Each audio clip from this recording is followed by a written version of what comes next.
방위사업청이 지난 10월 7일 경항공무원 국내 건조 사업과 관련해 스텔스 성능 기술을 선행 연구한다고 밝힘에 따라 앞으로 건조될 한국형 경항모의 윤곽이 드러나고 있다.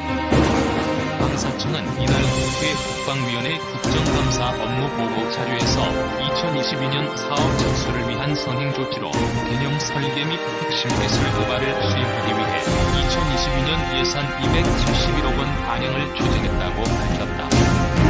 구체적인 예산안을 보면 비행갑판과 플랫폼 설계 기술 선행 연구에 95억 원, 통합 전투체계 기술에 120억 원, 스텔스 성능 기술에 40억 원을 투입할 예정이다. 이밖에 개념 설계 및 방향과 후계 컨설팅 등에 16억 원이 들어간다.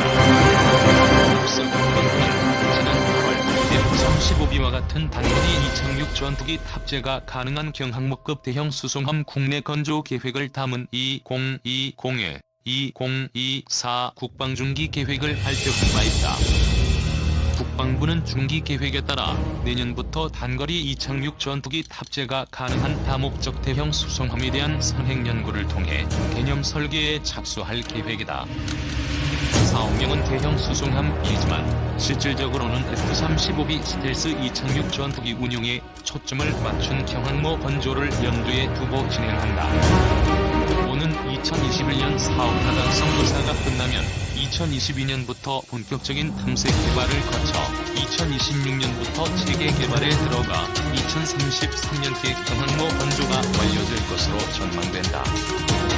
안승범 디펜스 타임스 편집장은 한국형 경항모는 2031년경 전력화할 것으로 보인다며 2040년 무렵부터는 동북아 지역에서 항모 6척 체제를 기반으로 한 중국의 항모 세력을 선도하고 일본과 한국이 그 뒤를 따를 것으로 보인다고 했다. 상륙전 능력보다 기대기 운용 강조. 한국형 경항모의 향후 운용 방향과 관련해 관심을 끄는 것은 해군본부 전력분석시험평가단이 10월 초 작성 배포한 대형 수송함 이개념 설계 기술 지원 연구용역 제안 요청서이다. 연구용역을 진행할 업체를 뽑는 일종의 지침서인데 업체 선정은 경쟁 입찰 방식으로 이루어지며 계약일로부터 14개월 동안 연구용역이 진행된다. 여기에는 올해와 내년에 걸쳐 23억여 원이 투입될 예정이다. 연구용역 제안 요청서에는 해군이 경항모 설계에 들어가야 할 요구사항들을 구체적으로 열거하고 있는데 항공기 운용 부문이 가장 눈에 띈다.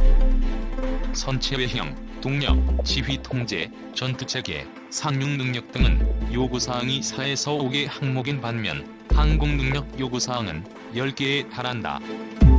미래 전장 환경 및 기술 추세 변화에 대응하기 위한 사항도 포함됐다. 물론 대형 수송함을 표방하는 만큼 상륙전 능력도 경항모에서 중시되는 부분이다. 제안서에는 상륙군 인원, 장비, 화물, 탄약, 무장 탑재 소요 검토와 한미 및 측면 램프 크기, 한미의 상륙정 등을 탑재할 공간인 월데크 검토도 포함됐다. 최근 미 해병대는 70톤의 화물을 싣고 빠르게 해안에 상륙하는 공기부양정 대신 소형 상륙정에 상륙돌격 장갑차나 전차를 실어 이동하는 것을 선호하고 있다. 이지스함과 대형 상륙함이 강력한 방공망을 갖추고 신속하게 상륙해야 아군의 피해를 최소화할 수 있기 때문이다. 이에 따라 한국형 경항모도 순항속도 시속 17에서 20노트를 내기 위해 디젤 엔진 대신 강력한 파워를 자랑하는 제너럴 일렉트릭의 LM2500 가스터빈 엔진을 사용할 것으로 보인다. LM2500 중형 가스터빈 엔진은 태국 항모 차크리, 나루야벳에도 장착돼 있다. F-35B가 이륙하려면 조종석 후방에 설치돼 수직이 착륙을 돕는 리프트 핀의 파워도 필요하지만 빠른 속도로 항행하는 경항모의 맞바람을 받아야 쉽사리 이륙할 수 있다. 해군은 새로 건조할 경항모는 마라도암 건조 과정에서 얻은 경험과 해외 사례를 종합해 비행갑판을 설계해 이착함 절차를 만들고 이착함 능력을 검증할 시뮬레이션을 연구용역을 통해 확보할 예정이다.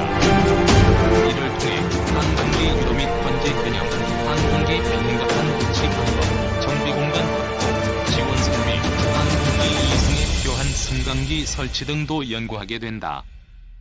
2030년대 초반에 진수되는 만큼 여기에는 첨단 기술 발전 추세를 반영하는 작업도 포함되어 있다. 예컨대 무인수 상정과 잠수정, 무인기를 운영하는 방안과 통제 장비 수요 검토가 이루어진다. 우리 경항모에는 수직의 착륙기인 F-35B가 탑재될 예정이기 때문에 미국의 항모와 같은 증기식 사출 장치는 필요 없다. 캐터펄트는 주진 항모의 원자로에서 만들어지는 강력한 수증기 힘으로 전투기를 가속시켜 이륙을 돕는 장치다. 프랑스의 항모, 미국에서 기술을 도입해 항모 시대를 득월해서 자국산 라팔 M94 전투기와 미국산 EEC 호라이 조기 경보기를 이륙시킨다. 중국은 이 기술이 아직 없기 때문에 대신 맹머리를 펴 항공기가 하늘로 날아오를 수 있도록 하는 스키점프 방식을 고수해왔다. 기술 확대에 관한 중국도 항모 기술을 도입한 러시아의 캐터펄트 기술이 없어 부닥다리 기술로 문제기를 운영할 수밖에 없었다. 중국은 그 대책으로 1989년 호주로부터 대수량 2만 7천 톤 특급 항모 웨이버런을 사들여보내고 2000년대 초반 프랑스산 브라질 항모 산파울루의 유능한 생조원들을 중국으로 추빙해 관련 기술을 빼냈다. 중국은 뻔뻔하게도 2014년 무렵 오바마 정부의 캐터펄트 기술을 제공해달라고 요청했다가 거절당하기도 했다. 마침내 중국은 무력을 이겨내고 앞으로 선보일 8만 톤급인 세 번째 항모에다 스키점프 방식이 아닌 전자식 사출 장치를 적용하는 것으로 알려졌다. 마스터급 강습 상륙함의 경쟁력. 한국형 항모는 구체적으로 외국의 어떤 항모를 벤치마킹할까? 우리 해군은 2009년 7월과 2018년 5월 만재 배수량 2만 5천 톤급의 독감과 고급 이번함인 마라노함을 진수한 바 있다. 따라서 이번 해군의 제안 요청서가 나오기 전까지는 세 번째 대형 수송함은 이탈리아 트리에스테급 상륙함이나 카보르노 항모 혹은 스페인 후안 카를로스 1세급 상륙함 등을 벤치마킹해 3만 톤급 항모 개념 설계를 진행할 것으로 전망된다. 해군도 연구 용역을 발주하면서 각국의 행사 사례에 대한 연구를 포함하도록 요청해놓았다. 그런데 미국 해군 관계자에 따르면 이번에 건조하는 한국형 항모는 F-35B를 탑재하는 미 해군의 와스프급 강습 상륙함을 모델로 삼을 것이 예측된다. 과거 해군은 독도함과 마라노함을 건조하면서 영국 해군의 오션 헬기 항모를 참조했었다. 군 관계자는 방사청이 2019년 국정감사 자료에서 밝힌 대형 수송함 이 모형도는 F-35B 탑재가 가능한 미국의 와스프급 경항모라는 것이 확인됐다며 일본이 이즈모급 헬기 호위함 이즈모와 가가를 경항모로 개조하는 험난한 길을 선택했다면 해군은 처음부터 F-35B를 이착함하는 경항모 직항로를 가겠다는 것이라고 했다. 현재 미군의 강습 상륙함은 9척인데 이 중 8척이 와수프급이다. 항공기만 싣는 아메리카급을 한 척 건조했으나 해병대의 반발로 병력과 항공기 모두를 실을 수 있는 와수프급을 선호하고 있다. 와수프급은 길이 257m, 폭 32m, 만재 배수량 42,000톤이다. 해병대 병력 1,900여 명과 F-35B 수직이 착륙기와 V-22 수직이 착륙 수송기 등 33에서 42대, M1A2A 브럼스 전차 5대, 레브25 중갑차 25대를 실을 수 있다. 대형 수송함 독도함과 마라도함 비행갑하는 헬기 정도만 운용이 가능하지만 한국형 경항모는 F-35B와 미국산 공격 헬기를 운용할 예정이기 때문에 고려해야 할 점들이 많다. F-35B가 헬기보다 무겁고 이착함 과정에서 고열을 내뿜기 때문에 내열성을 갖춘 튼튼한 비행갑판이 필요하다. F-35B를 탑재할 미국 와스프급 강습 상륙함도 비행갑판의 내열성 강화 조치가 이루어졌고 일본 이즈모함도 같은 작업을 거칠 예정이다. 마라도함의 경우는 초고강도 비행갑판을 적용, V-22 오스프리 수직의 착륙 항공기 2대가 뜨고 내릴 수 있다. 마라도함 비행갑판 강화 과정에서 V-22의 고열을 견뎌낼 수 있는 태도를 미국에서 수입하는 대신 국내에서 자체 개발해 도입 비용을 90% 절감하는 성과를 거둔 것으로 알려졌다. 군 관계자는 F-35B와 같은 수직이착 미기 운용은 전 세계에서 미국이 유일하다며 제2차 세계대전에서 항모를 운용했던 일본조차도 처음 가는 길이어서 우리보다 유리할 것은 없다고 했다.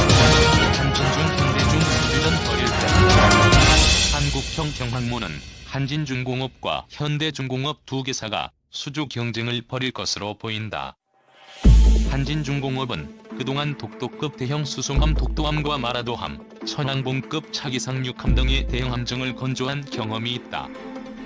최근 사우디아라비아 합작조선소인 IMI, 사우디 국영해운사 바흐리와 31만 9천 톤급 초대형 유조선 건조 계약을 체결한 현대중공업은 세계 최대 규모의 민간 선박 건조업체로서 세종대왕급, 이순신급, 인천급, 214급 잠수함 등 해군의 주요 전투함을 건조한 노하우를 갖고 있다. 특히 현대중공업은 러시아 항모 해체 과정에 참여해 관련 노하우를 상당 부분 습득한 것으로 알려졌다. 1996년 현대중공업은 자체 제작한 항공모함 모형을 공개해 눈길을 끌기도 했다. 사실 우리의 경항모 건설사에서 우여곡절 끝에 도입한 러시아 항모 해체라는 일화를 빼놓을 수 없다. 러시아는 1991년 소비에트 연방 해체 후 경제 사정이 극도로 나빠지자 연간 1억 5천만 달러에 이르는 유지비를 댈 수 없다는 이유로 다양한 함정을 해외에 팔기로 했다.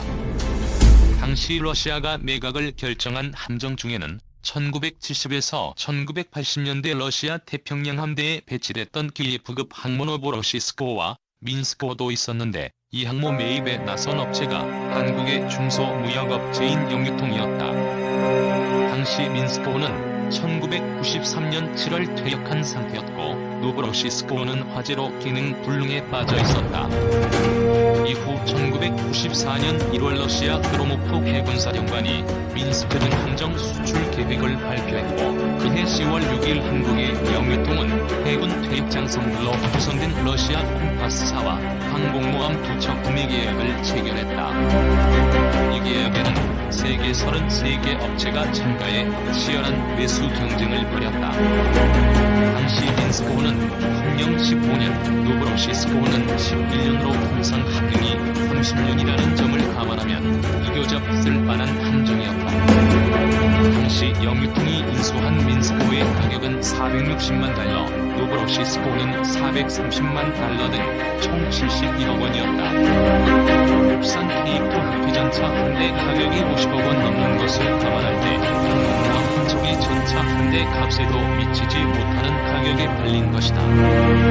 러시아가 항모의 주요 부분을 제거하고 톤당 170달러의 고철 가격으로 팔았기 때문이다. 하지만 변수가 생겼다.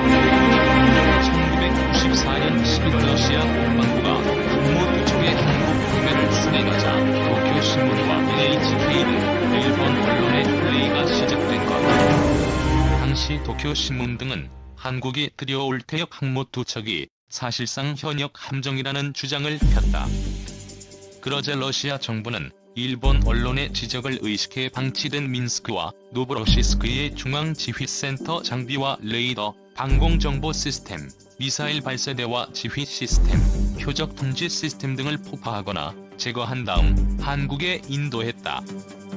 1995년 11월 우리나라에 온 민스크와 노보로시스크는 사실상 고철 덩어리에 가까웠다. 1995년 10월 영유통은 소비에트가 가반 항구에서 러시아 태평양 함대 전용 예인선으로 닷새만에 항모 두 척을 한국으로 예인해왔으나 이번에는 한국의 환경단체들이 민스코의 해체 과정에서 디젤 항모를 핵추진 항모라고 여론몰이를 하며 강하게 반발했다. 1995년 11월 포항시 양파항 입항시 지역 주민과 환경단체들은 항모의 소변을 보고 돌을 던지기도 했다. 1996년 8월에서 10월에 걸쳐 영유통은 러시아 국방부와 재협상을 시도, 주민들의 반발로 해체가 어려워진 민스코의 용도 변경 허가를 받아냈다. 온갖 풍파 끝에 노보로시스크를 해체했는데 두 번째 항모인 민스크를 해체하려니 엄두가 나지 않았던 것이다. 하지만 1997년 외환위기 사태가 터지면서 영유통은 민스크호를 활용할 투자자를 찾지 못했고 1998년 민스크호의 제3국 매각을 추진했다. 민스크호를 독도의 해상관광호텔로 가져다 놓자는 아이디어 동의로 끝났다. 결국 민스크호는 1998년 8월 중국의 호텔로만 사용한다는 조건으로 매각됐다. 중국에 팔린 민스크호는 이후 항모기술 습득에 활용된 후 내부 수리와 개조 작업을 거쳐 3만 제곱미터 크기의 설전시 관광 테마파크로 변했다. 러시아 해군 무관을 지닌 박정부 제독은 중국은 우리와 같은 시기에 우크라이나 니콜라이예프 조선소에서 건조하고 있던 바이크를 4,100만 달러의 헐값에 도입해 령링으로 인사시켰다며 인도도 러시아의 네 번째 규모 브루스코프를 함재기 포함 10억 달러에 사들여 2012년 비크라마디트야로 전력화했다고 했다.